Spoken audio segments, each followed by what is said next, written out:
Welcome to Vocab stream. In this video, we will learn how to improve communication skills. I know for a lot of you don't have an environment where you can communicate with someone in English on daily basis. So you might be a little frustrated that you can't practice your speaking. That's exactly why in today's lesson, we have got some tips so that you can practice your speaking at home alone. Yes, that's right, at home alone. It sounds impossible, but believe me, it's not. First, we will discuss some exercises to train your muscles, your articulation, and the sounds of English so that you sound and feel more natural when you speak. Then we will discuss how you can mock real and natural conversations in a fun way so that you can step up your speaking skills. Speaking is so much more than just using the correct words. For example, speaking is about reacting, using body language, turn-taking, using informal and formal language, pronunciation, articulation of words, use of discourse, markers which will help you sound natural, and thinking on your feet, which means to think quickly. So we are going to look at some different exercises that you can use so that you're using these aspects when you speak English. Alright, let's start with some exercises that you can do on your own. The focus here isn't so much on speaking. It's more about getting used to the rhythm of English and the sounds that you are going to hear, in particular with connected speech. So the first exercise is a listen and repeat. Choose your favorite song or an audio from YouTube. Listen to it a few times, reading the words. After listening to it for a few times, try and speak at the same time and finish with the person who is speaking or singing. When you are listening, try and focus on the words that connect, as this will help you to understand fast native speech. Alright, let's do an example together. Listen to this sentence. I bet you are going to like what I've bought for dinner. I'll say it again. I bet you're going to like what I've bought for dinner. Okay, let's have a look at the places where I connected often words that end in a T and the next word starts with Y. They merge together and the sound becomes a ch sound. I betcha. And you can also see that the T in what becomes a flat T sound, so it sounds like a D as it is surrounded by two vowels. Let's try and say the sentence one more time. You say it with me. I bet you're going to like what I've bought for dinner. I bet you're going to like what I've bought for dinner. How did you go? Let me know in the comments below. So another way of keeping your speech going is by activating the right muscles and working on individual sounds. I often tell my viewers who don't like the T-H sound to simply put their tongue between their teeth and practice that sound. It seems hard, but it's actually really simple. Tongue in between the mouth and then you can say the th sound. You can continue to practice that at home. Tongue twisters are great because they will work on individual sounds and train your muscles. Here the focus is not on the meaning, but it's on preparing your muscles to practice those sounds in English. Okay, a tongue twister that I love. Which is which? Listen and repeat. Which is which? Okay, I'm going to say it at normal speed and I want you to repeat which is which. Your turn. How did you go? Okay, I'm going to say it a little bit faster and you try to say it a little bit faster too. Which is which? Which is which? Your turn. How did you go? Let me know in the comments what your favorite tongue twister is. Another activity which you can do at your home on your own is what we call shadowing, which basically means reading aloud or reading with an audio book. I really love to do this. When I want to practice pronunciation, I'll read the book and at the same time I record myself on my phone. Once I've finished, I'll then listen to the audio and see whether my pronunciation is okay. A good way to measure your pronunciation is by listening to the audiobook. Once you've listened to yourself, listen to the audiobook and then see whether your pronunciation is similar to that in the audiobook.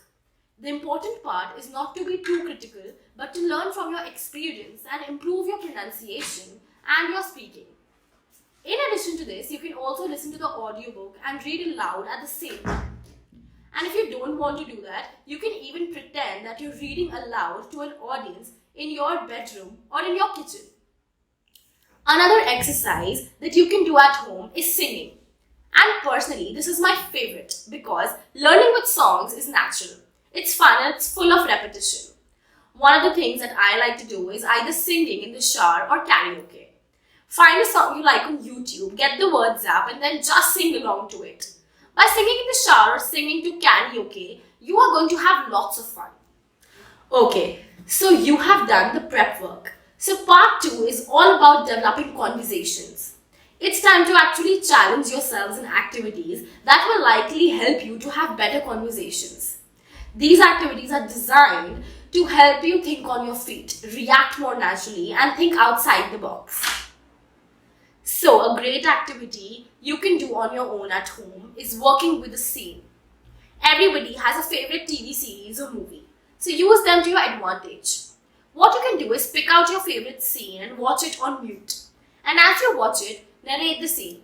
For example, it was a cold, dark night. The moon was shining bright in the sky as he drove down the narrow, dark road. So this is great because you can practice vocabulary, but you can also practice narrative tenses, which are super important in telling stories in the past in English. Another thing you can do is watch a scene in your first language. So for example, you speak Hindi. Watch that scene in Hindi, and when the scene finishes, pretend to explain the scene in English to a friend. Note here that you don't want to translate word for word. You just want the person you're explaining to understand the context and the idea of what is happening in the scene. So basically, you're summarizing what happened in that scene. So another activity you can do at home is called fake it till you make it. So here you need to choose a setting, whether it be a hostel, a restaurant, or in a supermarket, and you're going to write a script. So let's use the restaurant as an example. We have a customer and we have a waiter. What you'll do is you'll write a script using these two characters, and once you have the script, it's time to act it out. This is great because here you'll be able to speak about the skills that we spoke about at the start of this lesson. The last one is called showtime. So here you need to find your favorite TV series or movie and find a scene that you really like.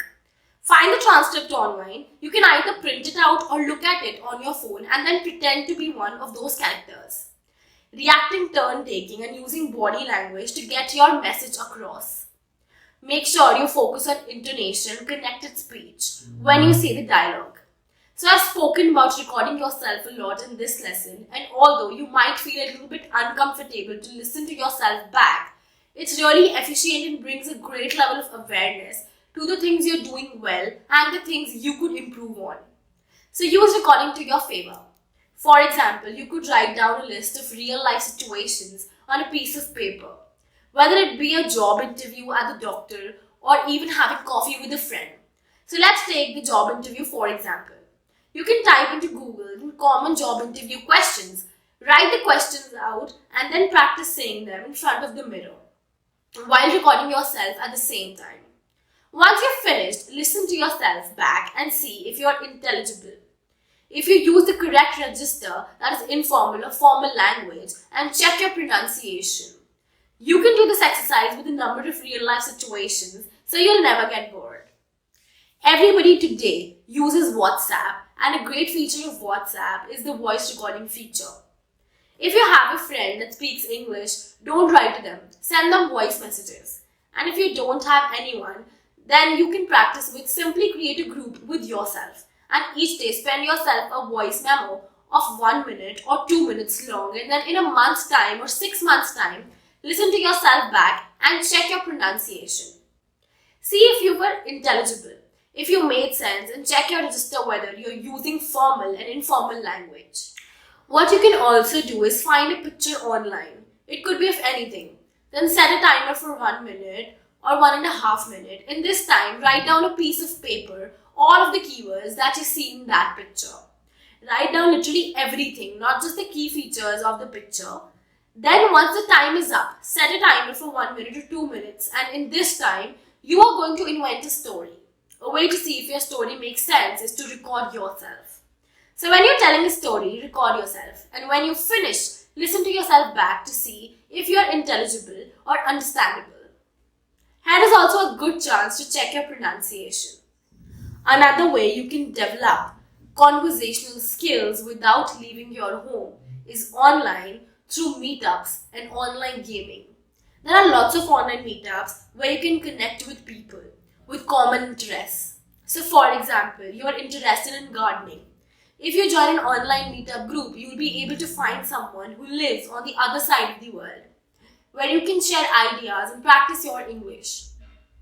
Online meetups are great because you actually get to connect to a real person about a topic that you're really interested in.